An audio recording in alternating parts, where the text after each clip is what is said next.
Every so often there are certain events and certain people which pull in all strands of the various elements I've talked about so far over these hours. And the assassination, because that's what it was, of Diana, Princess of Wales, had all these elements of bloodlines, of royalty, of secret societies, and of the symbolism of the secret societies in the actual assassination itself.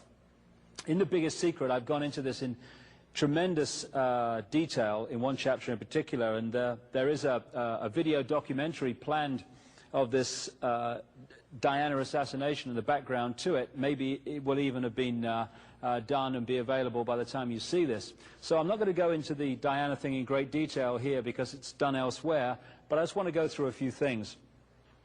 From close confidence of Diana, it's very clear that she realized after a while that she had been pulled in for a specific purpose. She used to call herself the Windsor broodmare. The Spencer family is an ancient bloodline which is interbred with many of the aristocratic families of Britain, of Europe, and of America. Spencers are distant cousins, for instance, of the Rockefellers. And she realized that they'd drawn her into the Windsor web because they wanted her genes. They wanted to fuse the Windsor genes with the Spencer genes to produce another version of a genetic hybrid with a particular genetic structure. And from the very start, it's clear when you look at the story and the information that she was pulled in and identified for this from a very, very early age. She was actually brought up on the Sandringham estate and knew the Queen and Prince Charles and stuff from a very early age. The Windsors are, this is the Queen here, an ancient reptile human bloodline.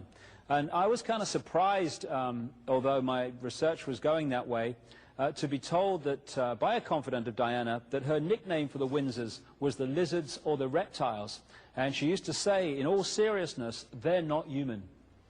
And she knew far more about this background by the time she died than people in the public domain would ever realize.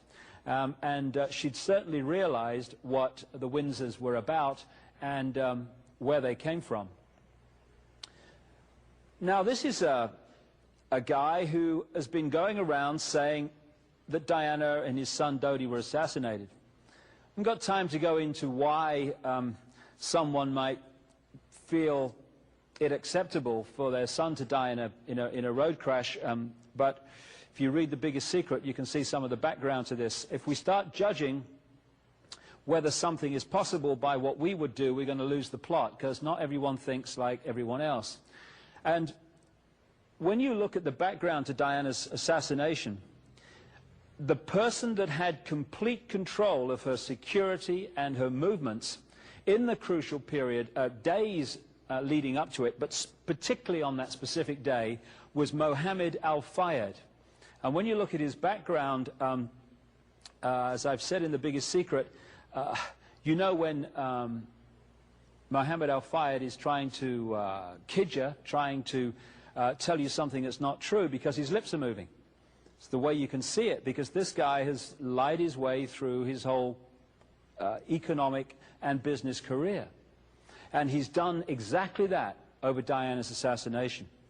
There was a guy that I've mentioned a number of times in my books called Tony Blair.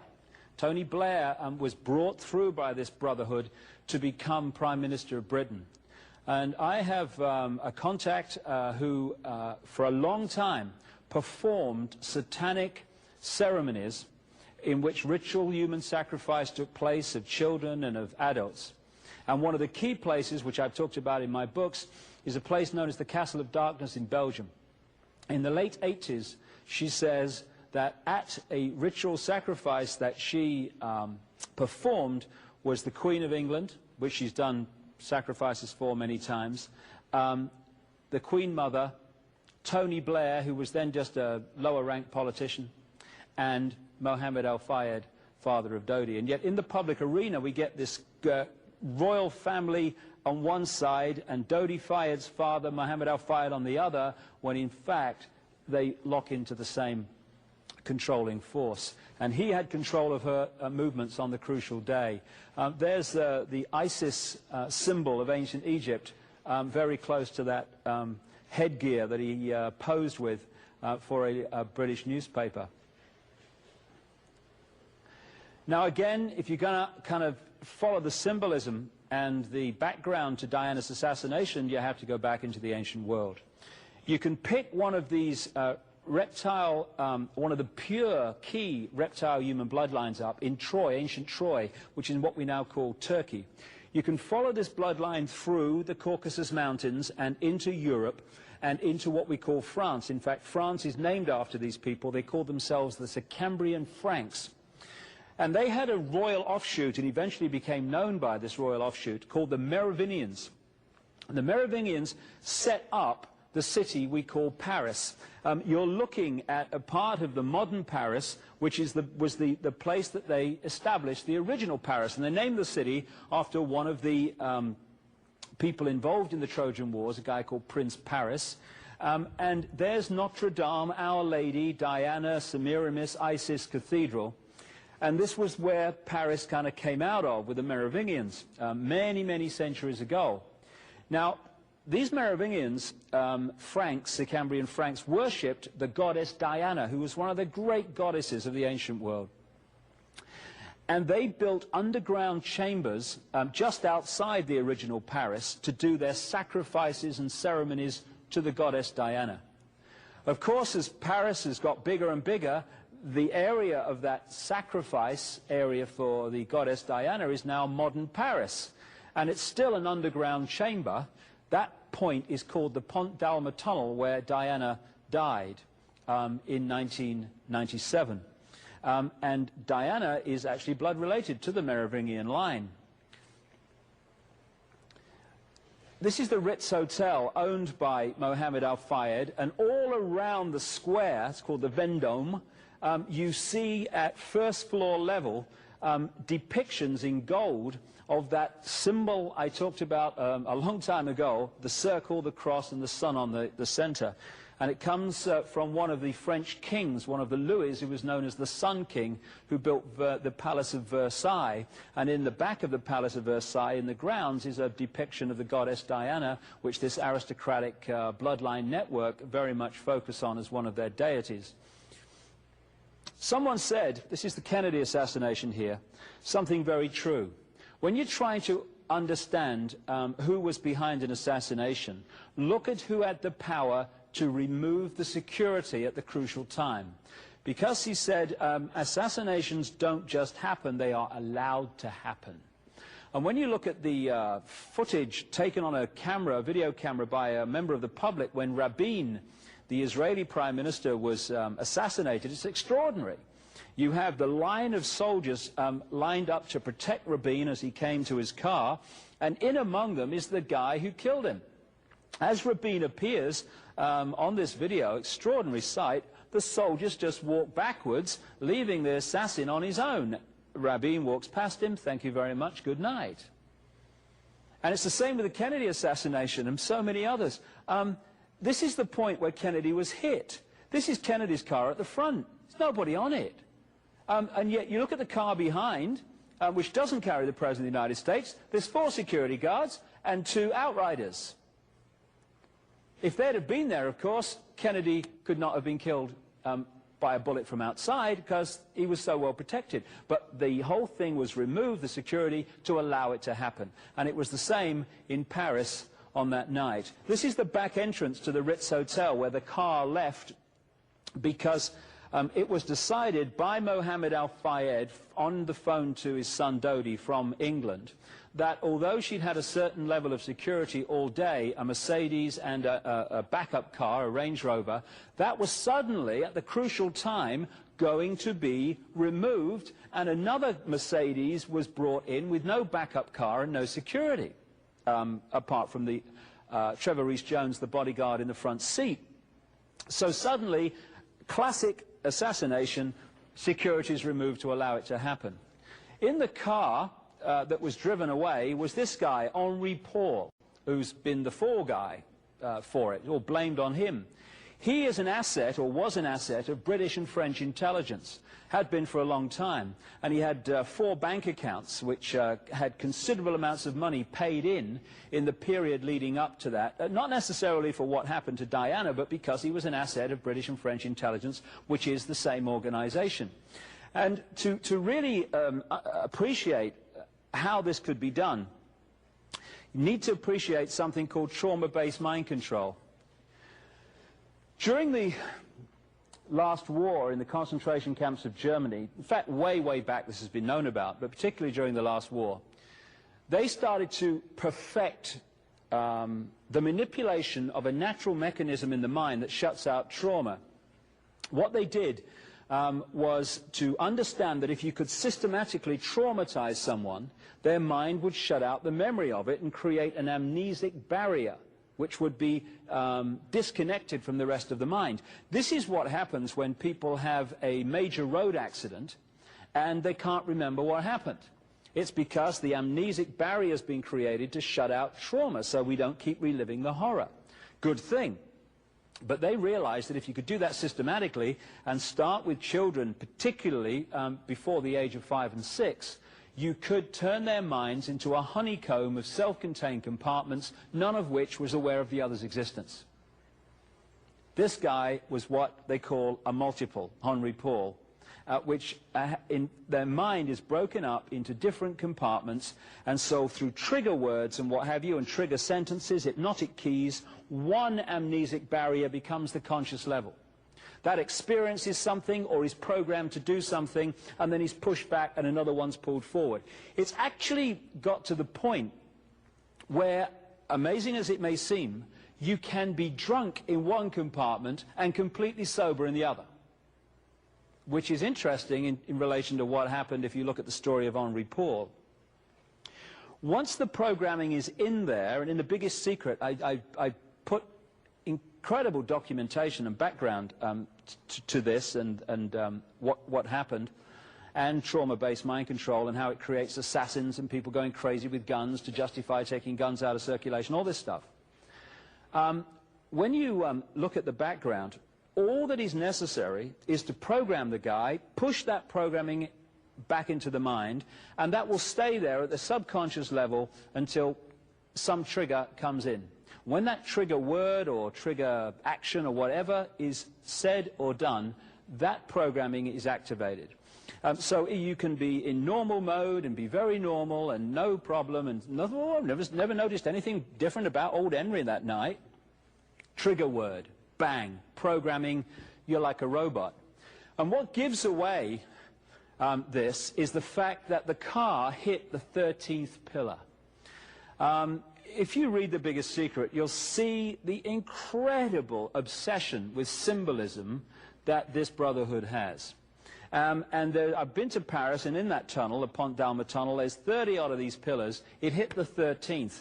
The 13 is the number that reoccurs again and again and again and again, constantly over thousands and thousands of years in all these different brotherhood groups and all these different secret societies. And it relates in part to the 1 and 12, that symbol again of the sun and the 12 months, the 12 areas of the zodiac.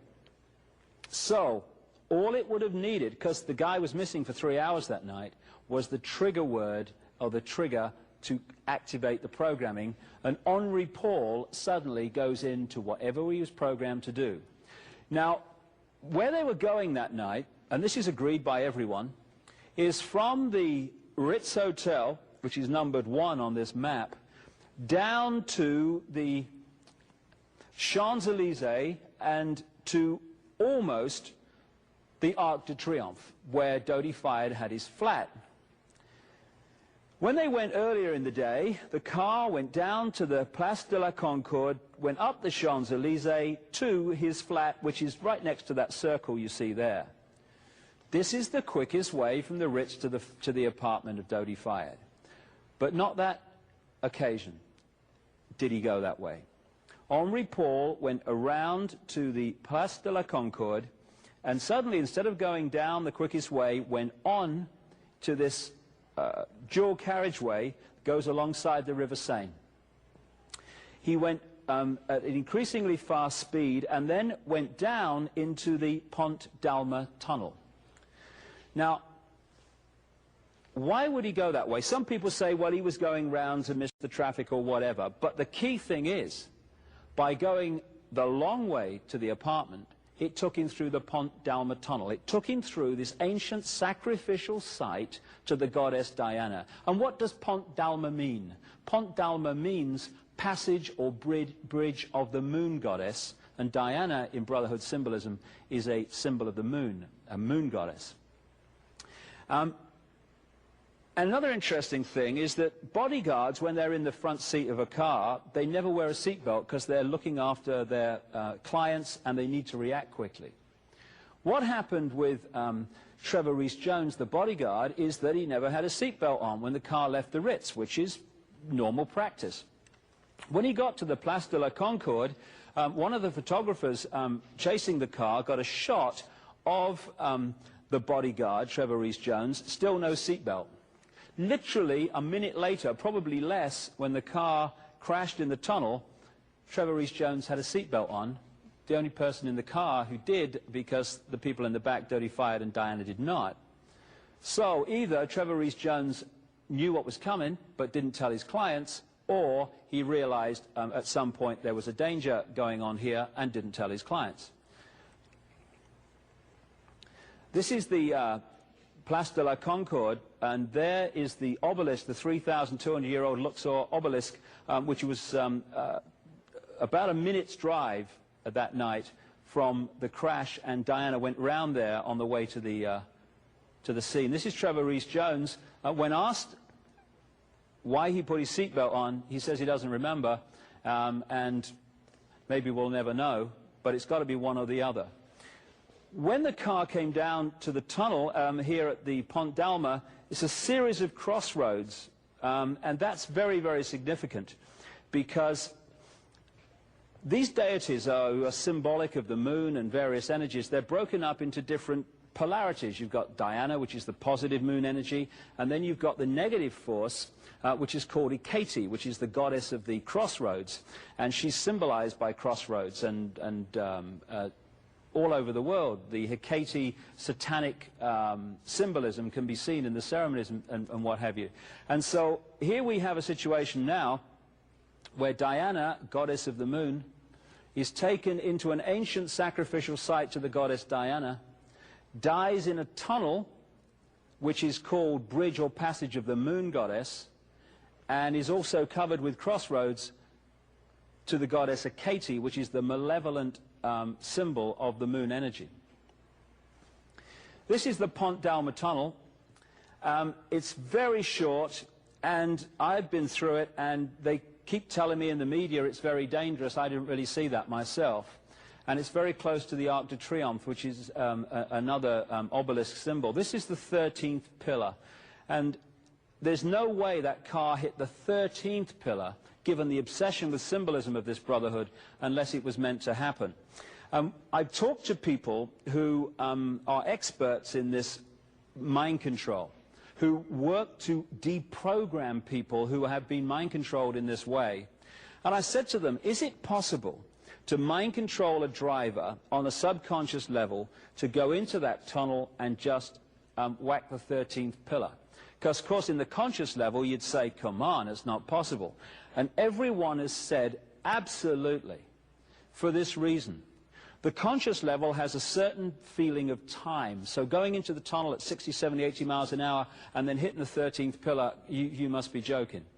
But the subconscious level has a completely different perception of time. 60, 70 miles an hour to that is walking pace. Therefore, the programming goes in at the subconscious level, making that hit the 13th pillar at speed. Piece of cake, according to these experts I've spoken to. Diana actually survived the crash. All reports say that. But instead of being taken to hospital, where she could have got treatment that could have saved her life, she was held in that tunnel for a very, very long time. Medical experts outside of France have said it's ridiculous how long it took. About 95 minutes from the crash to get her to hospital, by which time she was clinically dead. Between the Ritz and the tunnel are 17 of these things, traffic cameras, which are filming the road which the car passed down. Had they been on that night, we wouldn't be standing here saying, well, I wonder what happened, could have been this, could have been that. We'd have seen it. All 17 were switched off in the period it took the car to get from the Ritz to the tunnel. Not only that, people who were tuning in that night in Paris to the police frequencies, as some people do, have reported that the police frequencies in central Paris were also switched off in the period it took the car to get to the tunnel. Just a coincidence, nothing to worry about. This is the shot that that particular camera would have had. The Mercedes came in on this side of the road, and had that camera been on, everyone would have known by now what happened. They could have seen it, but it was switched off, or at least we're told it was.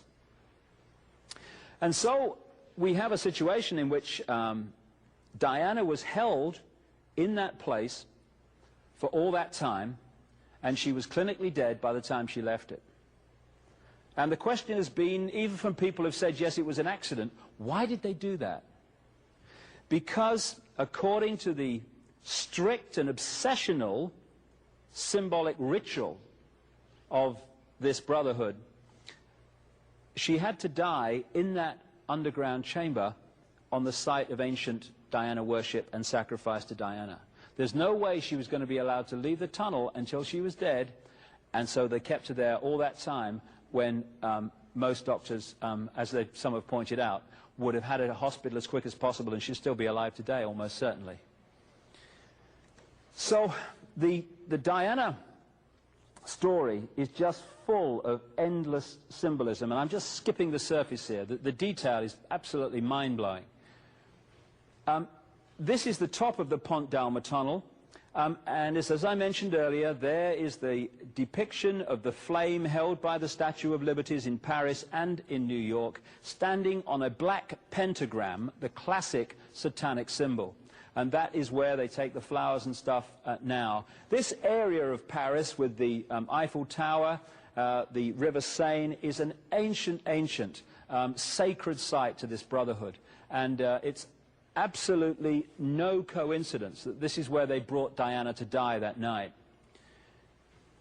Indeed, when you go through her life in general, you find that the symbolism of the goddess Diana comes up again and again. When she married Prince Charles, they married her in St. Paul's Cathedral. St. Paul's Cathedral is on an ancient site of goddess Diana worship. And when they brought her coffin out of Paris, it wasn't with the Union Jack and the flag of the country, it was with the flag of the royal family, full of these old symbols of the sun going back to the ancient world. And as I've pointed out many times, and with a lot of supporting evidence, the British royal family were definitely involved in her murder. Interestingly, when the crash happened, this guy comes into focus. This is Diana's brother, Earl Spencer. And there's one or two questions I'd like to ask him, really, because the symbolism of the goddess Diana in the ancient world related again and again to the tree grove, which is the sacred place to the goddess Diana. That's where they used to worship her, in the tree grove. Lakes and islands. Those three things keep reoccurring again and again and again in the stories of the goddess Diana.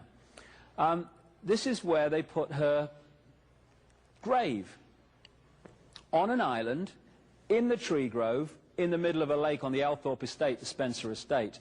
And those decisions, at least on the surface, were made by Earl Spencer. He also said in a BBC television interview that after the crash he had a dream in which he was told to put 4 black swans on the lake around the grave. And the next day, he said, he called his estate manager and asked, where do I get 4 black swans? And his estate manager apparently replied, according to the official story, you've heard then. You've heard what? We've just been given 4 black swans. Okay, well, the pigs are filling the room again. I don't really accept that. What is the symbolism of 4 black swans? First of all, when you look into the mind control programs, the swan is very symbolic to the mind control programs. But there's another one. Just take Swan Lake. Swan Lake, in which the white swan, symbolic of the positive, was killed by the black swan, symbolic of the negative.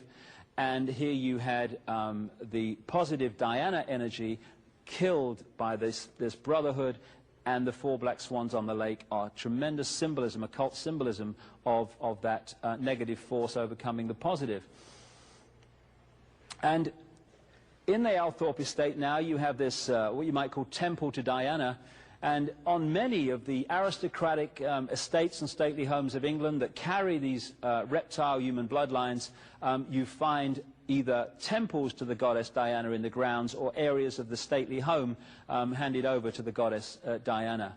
So this lady was a great example of the way that people are not just assassinated, but are assassinated in a way that follows ancient ritual.